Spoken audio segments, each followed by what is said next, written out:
What is the Keating family doing now? Where are they? What do they do?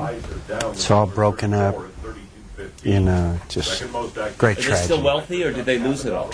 No, they lost everything. Really? We can just do about a spot, maybe a 10 after this. I'm Orion Samuelson, WGN Business. Thank you, Orion Samuelson. 437. This is WGN Radio. It's the John Williams Show. Senator McCain in our studio. You alluded to the Keating Five, just prior to us pausing for business and news. You spent a lot of time writing about that in your book. Well, it was a low point of my life, and I thought it was a very important point in my political career as well as my life, and so I thought I ought to write about it. And once I started writing about it, it got a little long because you have to give it the treatment it deserves.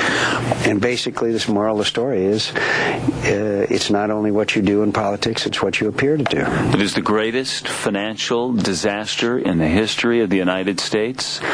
What was it? $500 billion was lost or recouped? And the SNL collapse, yeah. I guess maybe the Enron and all these others may exceed may it eclipse over time, that, but it certainly was a disaster. You wrote, we now arrive, pardon me, sir. You write, we now arrive at the point in this narrative that chronicles my nearly inextricable and disastrous involvement in what came to be known as one of the greatest financial calamities in American history. $2,000 for every man, woman, and child in the USA was the cost to the government to pay back the depositors.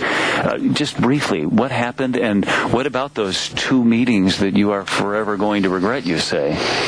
Well, what happened was we got into a situation where with taxpayers' dollars, people were engaging in sham transactions. They were extending loans which were absolutely bogus, and they were cooking the books. I mean, and it all came, as these things do, it came tumbling down. And one of the major players was Lincoln Savings and Loan, which was a outfit that Charles Keating bought which was a very small savings and loan, and then he made it into this huge money lending. But what happened was the entire S&L industry collapsed, and the taxpayers had to bail it out, and that was where we went $2,000 per person. It was a huge disaster. It had not been profitable for several years. The year that he bought it, it had just made a $3 million profit, and the next year it made an $80 million profit. Wasn't that incredible? Wow, wasn't he clever? Maybe that was a red flag.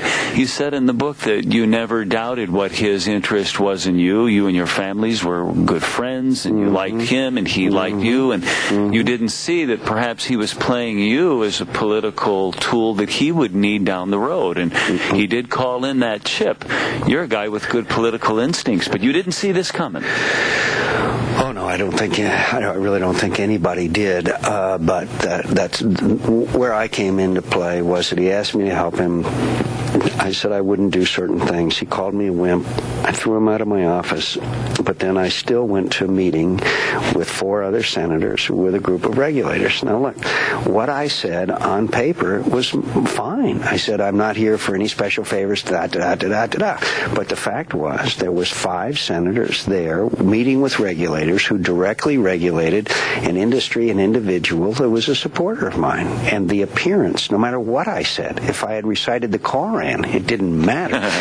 The fact is that I was at that meeting, and that created an appearance of impropriety for which I paid a very heavy price. Political price. But in your heart, do you think you did any wrong, or do you think that the Keating Five did anything wrong then other than get caught in the political game? There was nothing inherently wrong in what you were doing? Sure, because it's the appearance that matters. I mean, again, it's the appearance that matters. The very fact that those regulators were at a meeting. How will you feel if you were the regulator and 5 senators showed up to a meeting? So, of course, it was wrong. Well, but I guess as a taxpayer, I would want to know if, regardless of the appearance, which matters ultimately, were you trying to curry favor for a friend? Oh, no. In fact, I said just the opposite. And I was angry and said, look, I don't want any special favors for this guy. I mean, the guy that was there who took a transcript of the meeting.